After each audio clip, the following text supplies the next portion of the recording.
Apart from the Austin Ely 3000, this is my all-time favourite British car, the 1936 MGTA. The watershed of MG's early years came in 1935, when the company's guardian, Lord Nuffield, transferred its ownership to the new vast Nuffield organisation.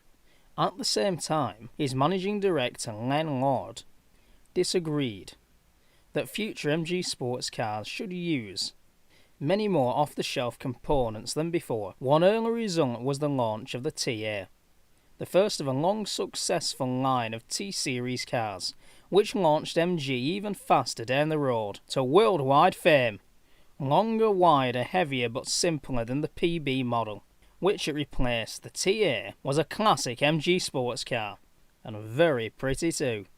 Although it was built around a simpler ladder-style chassis frame and had a body shell assembled around a wooden frame, both of which were traditional MG in every way. The TA's real innovation, as far as the customers were concerned, was in its engine and transmission. For the first time in 8 years, this was an MG without an overhead camshaft engine, and it was also the first to have a synchromesh as opposed to a crash gearbox. The TA, in fact, had been laid out in the Nuffield design offices when the engineers had chosen to use modified versions of the latest Morris/Wolseley engines and running gear. According to the traditionalists, who were wrong, this ruined the MG's character, but Nuffield's plans produced a car that was simpler, faster and more reliable than before.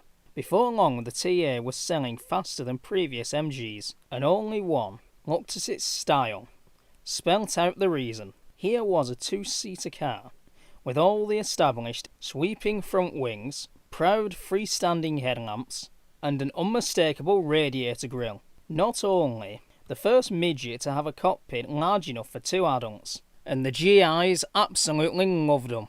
Although the 1292cc engine was neither as specialised nor as high revving as its predecessors, it developed the goods.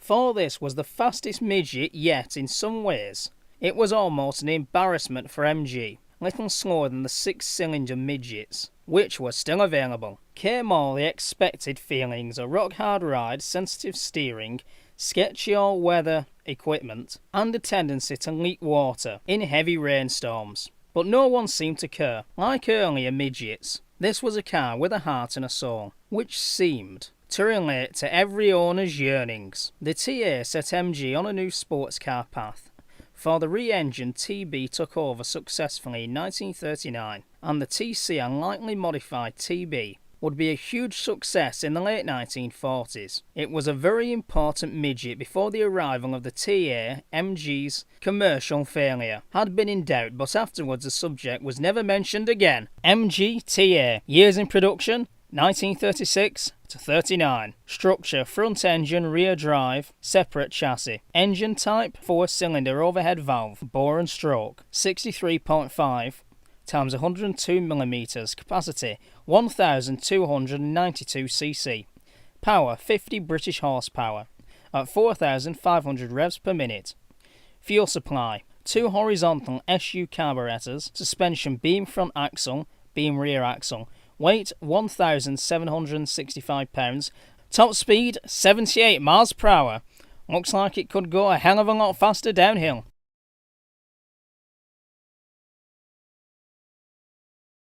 SS Jaguar SS100 1936. SS and SS Jaguar came from nowhere to lead during the 1930s, whereas the original 1932 SS1 had a humble side valve standard engine. Late 1930s SS Jaguars had powerful purpose-designed overhead valves that had a lineup of elegant styles, made them extremely desirable. New for 1936, the SS Jaguars had 4-cylinder and 6-cylinder engines, saloon and drop head coupe body styles, along with the very special 2-seater SS100 sports cars using a shorter wheelbase version of the touring car chassis, but with the same engines, transmission and other running gear. The SS100 was a very attractive 2-seater, which came as close to sex on wheels as its descendant, the Jaguar E-Type, a quarter of a century later, running on a 102-inch or 2,591mm wheelbase chassis with hard beam axle suspension and rather heavy, steering the SS100 did not even attempt to give its occupants a peaceful ride, but inspired excitement at every turn. Its sweeping front wings were dominated by huge headlamps, and the bonnet was long and low and covered in louvres. The engine bay was full of impressive power. Cutaway doors, a slab fuel tank, and a fold-down windscreen all added to this car's irresistible visual appeal. Original SS100s had a 2.7-litre engine and 95 horsepower top speed and cost £395. But from 1938 there was the option of 125 British horsepower 3,485cc power unit, from which 101 miles per hour was available, in all for a mere £445. There was pretty much jealousy from SS Jaguar rivals, but none of them could counter the Colossus. By 1930s standards, performance, eye-catching looks, all the amazing value for money. The fact that the sales were so limited, only 198 2.5-litre and 116 3.5-litre types were produced in 4 years, reflected the heavy annual taxation of the period rather than the car's limitations. And it was admittedly one of those machines, one only ever bought as a toy, and there was virtually nowhere to store baggage and rather in sketchy all-weather accommodation. But its excitement pounded. Ratings must have been one of the most impressive of all time. Close two-seater coupe version of the same car. But this never progressed beyond a single prototype in the more sombre motoring period, which followed the Second World War. There was no place for an SS100 in the lineup, but the vast majority of these machines seem to have survived.